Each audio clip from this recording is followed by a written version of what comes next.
quelle forme pourrait prendre une forme d'alliance entre Yayi et Humbedi? Parce qu'on a comme l'impression que nous sommes en train d'aller à une sorte de coalition entre les deux hommes. Oui, ils vont trouver la formule. C'est vrai qu'aujourd'hui, le PRD n'a pas formellement rompu sa fusion, même si beaucoup redoutent ce terme ou cette expression-là d'avec l'UP.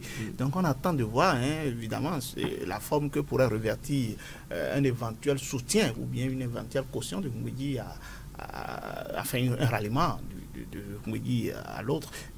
La question, moi je l'ai explorée un peu. Je me suis dit peut-être, parce que jusqu'à preuve du contraire, pour moi, le PRD n'est plus un parti qui existe. Même si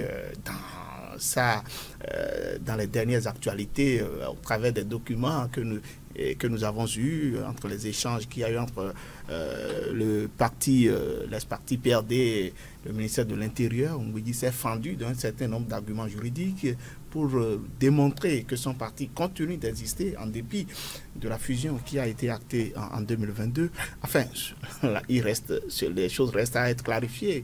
Mais moi, j'estime que cette fusion-là prononce ou bien induit ipso facto la disparition tacite de la formation politique. Et du coup, si Humbedi devrait se rallier formellement aujourd'hui par l'entremise de son PRD au parti Les Démocrates ou au parti de Boni Yayi, ça ne pourrait être que par le mécanisme de la création d'une autre formation politique.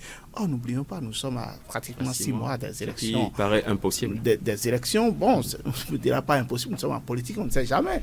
On a vu des leaders créer leur parti et en l'espace de moins de 2 mois, ils ont obtenu tout au moins le récépissé provisoire. Je veux parler du parti Les Libéraux, même si la principale figure de proue de cette formation politique aujourd'hui a quelques ennuis avec la justice. Donc, la chose n'est pas impossible, sauf que ça va forcément ébranler cette formation politique. Vous avez vu qu'il y a beaucoup de cadors, beaucoup de turiféraires de l'ex-parti du Renouveau démocratique qui se désolidarisent presque de la posture actuelle affichée par Maître Adrien Humbedi parce que craignant pour leur avenir politique. Il ne vous aura pas échappé que le PRD s'est aligné dans les starting blocks des communales de 2020 par exemple, et aux échéances électorales à l'issue desquelles le parti n'a pas réussi à rassembler les 10% de suffrages requis pour concourir à l'attribution des sièges. Si bien qu'aujourd'hui, même le PRD qui était sorti première formation politique au niveau des communes de Semekodji et d'Adjara, même de Porto Novo, n'a pas pu gérer ces communes-là, justement parce qu'elle n'avait pas les suffrages requis au plan national pour l'avoir. Est-ce qu'aujourd'hui, dans l'hypothèse où le PRD même, on lui donnait raison, arrivait à reconquérir son autonomie, est-ce qu'il pourrait obtenir ces fameux suffrages, encore qu'aujourd'hui, c'est 20% à l'échelle nationale.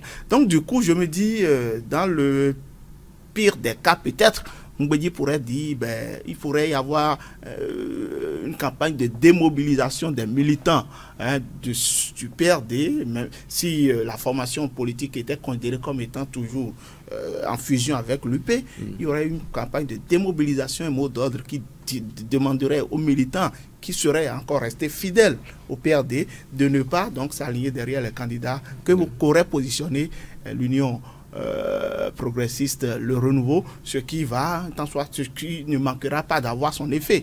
Parce que, dites-vous, nous sommes ici en politique et c'est un jeu d'intérêt, tout simplement. Peut-être les cartes semblent illisibles, même si Prudence a rappelé tantôt le choix de Humbedi de soutenir le candidat de Boni Yayi était un choix totalement anachronique, qui brouillait toute carte de lisibilité même de la conviction politique de l'homme, qui tout en durant avait affiché une opposition frontale et quasi farouche à Boni Yayi, et qui s'est vu pieds joints dans la mouvance. Et ces propos amènent, je rejoins presque ceux qui ont pensé que Humbedi, son soutien à Patrice Talon n'a jamais été sincère, parce que ce n'était pas son candidat, son joker lors de la présidentielle de 2016. Bon, toujours est-il que le peuple parvient à trouver son intérêt dans ces manœuvres, dans cette tractation qui sont en cours, comme l'a dit Prudence Akondé tout à l'heure. Alors, Prudence, est-ce que vous faites la même lecture que Gabin? À défaut d'être formelle, cette coalition pourrait être quand même informelle? Oui, absolument. Vous savez, ça fait partie des limites de la réforme du système partisan. On ne peut pas forcer les gens à faire ce dont ils n'ont pas l'habitude, ce qui ne relève pas de leurs valeurs. Ce qu'il faut pour une réforme fondamentale et durable du système partisan, à mon avis, c'est d'arriver à instaurer des valeurs, à faire vivre ces valeurs-là aux individus qui sont dans ces partis politiques. Et vous voyez, malgré qu'on ait fait cette réforme du système partisan, il y a toujours eu des transhumances. Des gens ont quitté tel parti politique pour tel parti politique. On a vu qui ont quitté, même au sein même de la mouvance, il y en a qui font le va-et-vient entre les deux partis. Parti à moi. on peut le dire en griffe. Vous voyez, donc ça fait partie, à mon avis, des limites de la réforme du système partisan. Maintenant, quand on en vient à la situation de Boni Yayi et de Maître Adrien Ongbedi, la question qu'on se pose, c'est quelle forme pourrait prendre leur collaboration? Pour moi, la question n'est pas là. La question n'est pas là. La forme, je pense, pour ces deux acteurs politiques importe très peu. Ce qui les intéresse, c'est le résultat qu'ils peuvent avoir ensemble.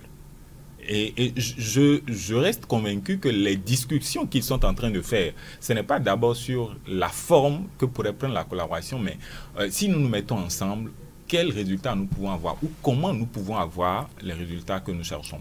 Que Maître Adrien Ongbedi, parce que pour cette élection, avec les derniers développements, il est en train de jouer ces dernières cartes de survie politique et de survie politique de son parti.